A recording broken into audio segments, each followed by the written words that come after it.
Hey, I'm Lucretia Renee Church. Thank you for joining me on 3 Minute Matters. Here, I discuss topics from a biblical perspective within 3 minutes. And today, we're going to talk about the GPS. Are you ready? Let's go. 3 Minute Matters. Okay, I gotta admit it. I'm one of those people who can find a message in almost anything.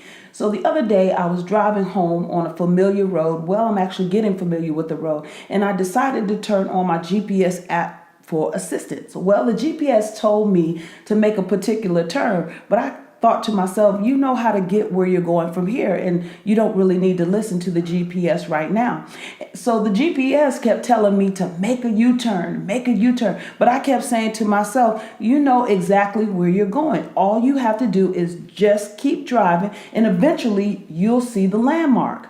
Well, about 5 minutes into it, I realized that I was off track, and I did exactly what the electronic helper was trying to get me to do. I made a U-turn. Then it hit me. You turned on the GPS, Lucretia, because you asked it for help, but then you didn't listen to the help that you were given. Here it comes. How many of us are just like that? We go to God, we go to a counselor, a friend, a pastor seeking for help. Pastors especially deal with this. We go to them for help.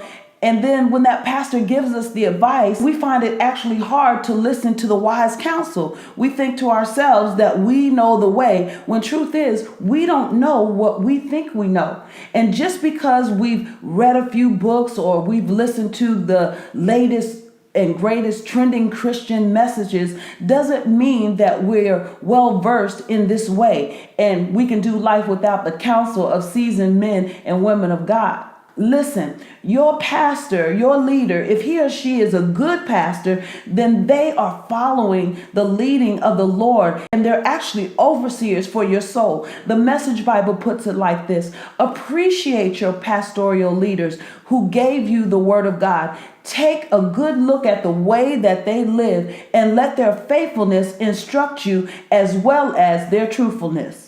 Now that's Hebrews 13:7. Now it's true that the GPS system is not 100% accurate and they sometimes mess up. If that leader, that mentor, that friend is submitted to God and is praying for you, more often than not, his instruction will be on point because he's not speaking from himself alone, but he's actually speaking from God. Stop frustrating your GPS system and just take heed. And remember why you turned it on in the first place, because you needed some help. Well, I hope this helped you today. It actually helped me. And I hope these messages have been a blessing. You have a wonderful day. Talk to you next week.